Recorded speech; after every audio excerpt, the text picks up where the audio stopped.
So when you've got a tree which has taken half a millennium to grow, there's a lot of value that comes with that. There's the social, historic value it represents. It's come from a time before Bethesda existed, before the slate industry existed. And there's all kinds of wildlife value that tree supports nowadays. There's brown rock decay, there's white rock decay, there's different fungi that are living in the trunk. There's birds and bats that are using it. There's ferns and mosses growing on the branches. It's a habitat in itself. It's an entire nature reserve in a sense. I'm Jack Walmsley. I'm a biodiversity officer in King Edward Gwynedd, and I have sort of been overseeing the project on the Derwen Meurig with the Gwynedd Nature Partnership.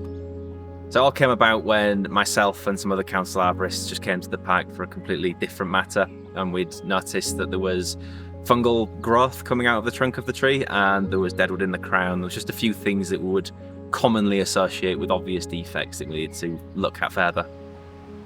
In the first instance, after we recognised that there was something going on with the tree, we came out ourselves, the council team came out.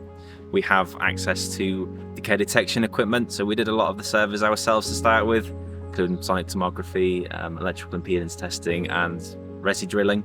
And yeah, that just gave us a good idea of what was going on inside the tree. It sort of gave us a CAT scan of what was going on in the trunk, how the fungi were decaying it and how much soundwood was remaining. We then had vet cert specialists come out just to ratify that data, so they were able to go through our surveys with us, have a look at it, and really bring a strong sort of ancient and veteran tree perspective onto the whole situation and suggest appropriate management. I'm qualified with veteran trees, so Jack asked me to come in specifically to deal with this tree here because it's so important. So working together, we've come up with this management strategy to manage the tree over a period of sort of 20 years or so. Looking from the outside, we can't tell what's going on inside the tree, so the equipment's using ultrasound rays to basically do like an MRI scan of the inside of the tree.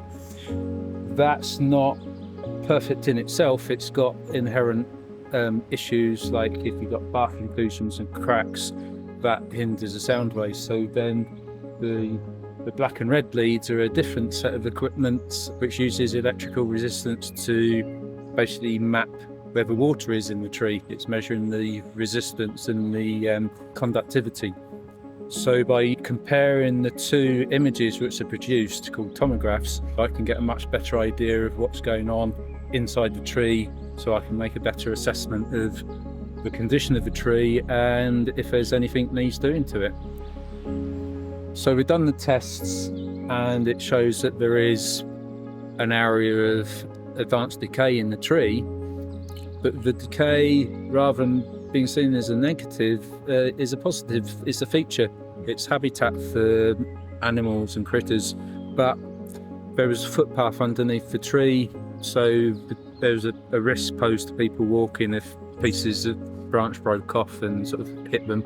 So we're putting a fence around to keep the people away from underneath the tree, and we're doing a phased reduction where we're gradually, over a long period of time, we're slowly pruning the tree about every 4 years to gradually make the tree smaller.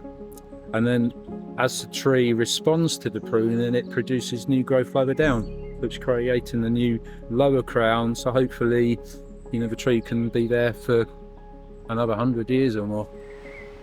Today we've been doing some work on this oak tree. It's been scanned at the base. It's quite hollow. It's got Pseudonotus striatus, which is a fungus which hollows out the stem and makes it stand like an Eiffel Tower. So its safety works really because it's a public park. So we're just doing some retrenchment pruning on some extreme limbs and just sort of trying to facilitate a natural process. So we're trying to mimic storm damage in the cuts as opposed to creating nice, smooth, target pruned cuts, which you'd maybe do in an arboretum or somewhere where you're trying to make the tree look pretty. We're just trying to simulate a natural process that's most likely to happen, but control the risk. So the cuts are jagged and fractured, and that's also got a benefit to the habitat as well. So some of the techniques we've been using is leaving longer stubs and letting branches rip, so just doing a top cut and then mashing up the ends to simulate a fracture wound.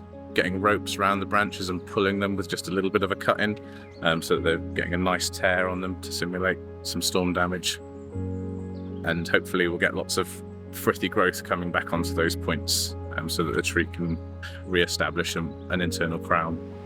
To help the tree through the process of the crown reduction, obviously ancient veteran trees are a lot more delicate or sensitive than, say, a standard mature tree. There was a lot of root mediation work, which was just to mulch and aerate the soil and also break up any existing tarmac or hard surfaces, just to help the water get in and also to help the air and the oxygen exchange between the roots. The first thing we're going to do here is removing the existing path. We have a slate crush path, which is just encouraging people to walk over the root plate, so we look to remove that and then make good the soil around it. There's also some tarmac around the base of the tree, so that would have been historic surfacing that's now no longer used, and it's covered in grass again. You wouldn't really know it was there until you see some of the edges, and obviously that's preventing water from getting down into the soil.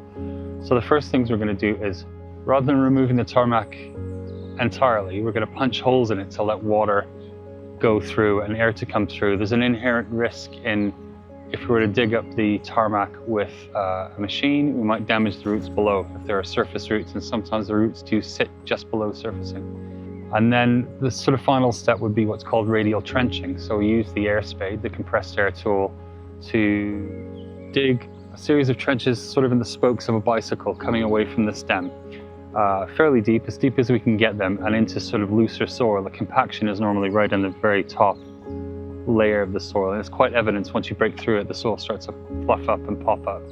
So we'll do that all the way around, and then we will introduce some biochar mixed with compost into those trenches to try and revitalize the roots, and then we'll just mulch the entire area with wood chip, and that's just a preventative measure, and it also delineates the area of the roots where the roots are likely to be. So people know that, oh, that's a sort of protected area. It's really evident there's something going on there, and keeps competitive herbaceous weeds down as well.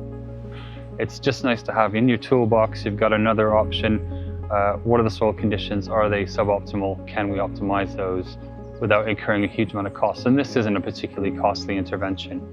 Compared to taking down a tree of this size, it would sort of pale into insignificance. We were very fortunate that the Gwynedd Nature Partnership was there to be able to fund this.